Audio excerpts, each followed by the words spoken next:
It's 9. Diba?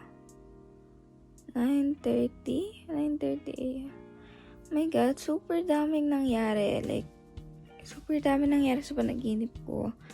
Like, there's this... Share ko lang talaga, guys, ah. Welcome back to my channel, by the way.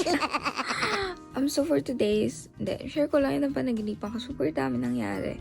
Like, nanaginip ako sa sarili kong panaginip. Gets nyo ba?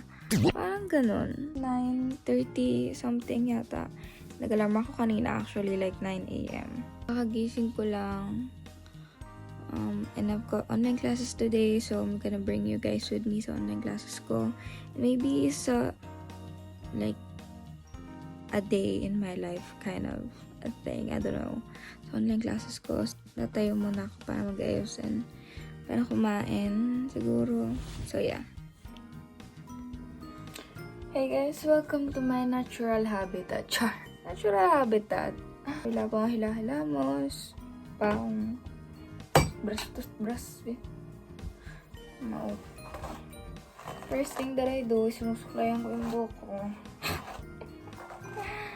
So, yung online classes ko, it's gonna start 10 a.m. Minsan gumigising ako like 10 a.m. As in 10 a.m. exactly. Like, as in, start na ng klase ko. Inom na ng tubig. Ay, gago. Diba nagmura pa? Gago, nagmumura yun.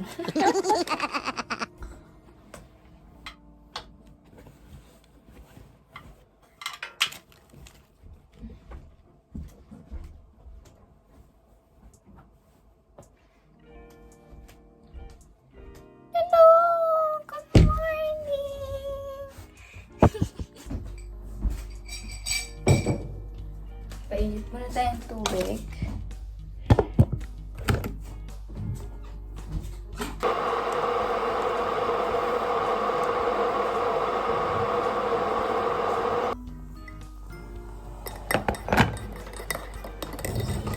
Raining outside eh.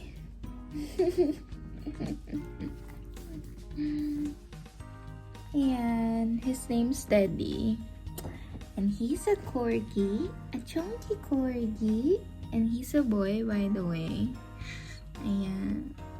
Ayan, gusto yung pa-belly rubs. Wait lang, I'm gonna prepare my food muna. Hey guys, nandito na ulit ako sa room ko. So, I'm gonna join the online class now. Well, 10 a.m. pa naman, but yeah. So, okay, magjo-join na. And by the way, sa Teams para kami well, at the moment, sa Teams kami mag-online class anyway. That's our lesson for today, business economics. Yeah. And I'm gonna turn my video off and my mic off as well. Yeah. Hey guys, so, wait lang. Yeah, okay. Nakamute naman ako and wala akong camera dito sa Teams namin. So, yes. Nagwash na ako ng face. Kakatapos ko lang kumain. I haven't touched my coffee or anything. It's a bit shaky. Sorry, guys. Anyway, mag-moisturizer lang ako. Like, I'm gonna use this Super Glow. Alam nyo naman na to, I think. Alam nyo na ba? Oh, yeah. Yeah, nag-video pala ako about this like a few months ago. So, morning folks. Just check. Everyone hear me? Or can you hear me? And can you see the slides? I did this earlier with Sam, so hopefully everything will be normal. yes. Okay, great. Okay, next. Okay. Grabe guys, like, siguro sa klase like 18 lang kami. Tapos minsan hindi pa kami nakukompleto. So, grabe.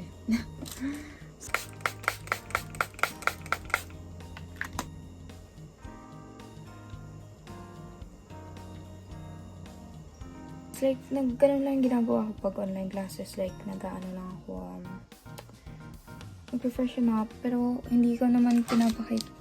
like before, na nag-online classes kami, we need to show our face. Pero itong teacher ko, he doesn't mind naman. As long as we speak, like, we're like talking, hindi kami natutulog.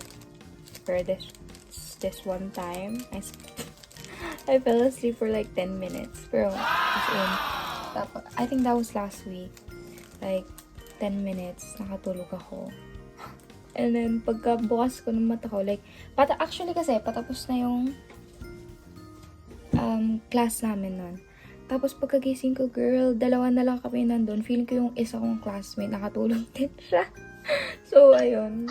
With it and just get on with society, get on with commerce and all the things we need to do and have herd immunity. You know, because really, whatever I read, it's not the threatening life thing it was in March. It doesn't appear to most people. It's really a bad form of the flu, which I don't really want. 10 a.m. start ng online classes namin ngayon, and 10:06 na. And hanggang 5 p.m. Pero sometimes we finish early, like 4 p.m. or 4:30. People, and that's why the unemployment rate is actually increasing, because actually they lost a lot of like money during the lockdown, during like the first part of the year, so they don't have the capital to work.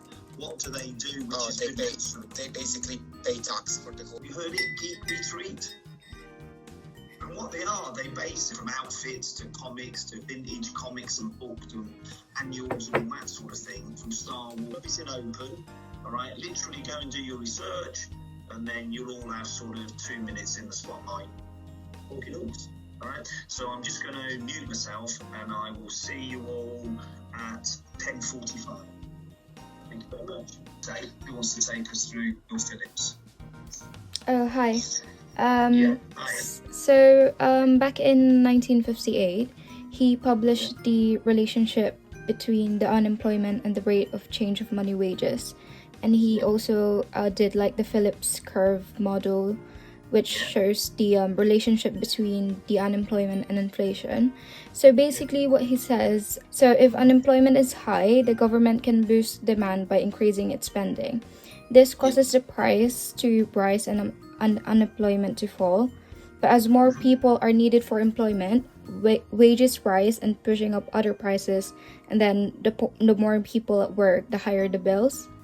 Yeah, that's exactly it. And then the reverse is exactly the same. So what they're saying is if unemployment is high, i.e. there's lots of people unemployed, there's less money going. Guys, nandito ako. Break lang namin ngayon today. At pinapasok ko yung dogo ko sa kwarto ko. And wala siyang kasama sa baba. Ayan, makiki-online class din siya. Diba, Teddy? Diba, Teddy bear? Ayan. Camera shy. Yan, banding lang kami. Alright, so as soon as we increase price, we know naturally demand reduces, but also this shows us that turnover reduces as a consequence. Alright, so if your strategy for Marks and Spencer's is to take it in a more price-driven format in terms of equity, then what you'll have is you'll have less turnover. But in your less turnover, you'll have a bigger margin because your brand equity market and supply-demand curves. So we know there's a downward curve and an upward curve, and they cross over literally in a cross, and the midpoint is what we call the price equilibrium. So the marketplace determines this is more or less the right price based on the demand and based on the supply. Right? So it has this price equilibrium. Now, what we now know is what companies do, though, is that they need to have pricing strategies to try to increase their profitability or their market share or their customer loyalty. Alright, so what they have to look at is what they can do in and around price depending on the business model. Hey guys, so lunchtime na namin ngayon. Kakatapos lang ng first lesson namin. So that was like 10 a.m. until 1 p.m. plus lunch. Pero we had like breaks, like in between, ganon. Kasi ganoon yung gusto ng teacher ko para hindi daw masyadong nade-drain kami or something, ganon. So yeah, lunch namin like 1 hour, 1 to 2 p.m. and then the next lesson is gonna start at 2 p.m.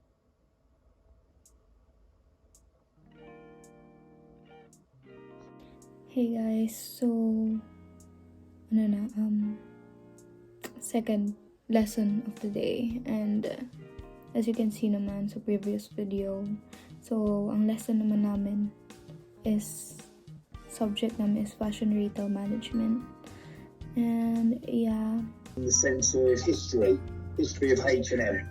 So they started in the 40s in Sweden as a women's clothing shop. Hennigs was what it was called, and that means hers in Swedish. And then they added the M in the 60s, which was... 60s, okay. All right, no worries. Okay, and yeah, that's great. So ownership, who owns them? Or who's the CEO, or anyone know anything about that? They would probably want to understand it warts and all, but I could see that being something that is of interest. Okay, but again, as Anna said in the past, these companies tend not to make a huge fortune. They tend to be a bit of a PR story. They tend to be part of the prestige and the exclusive. They tend to be part of the intangible brand values. And what they're often doing is linked to a premium brand or a number of premium brands. But what this is part of the storytelling section. It probably iconic pieces of style which will never become old or outdated.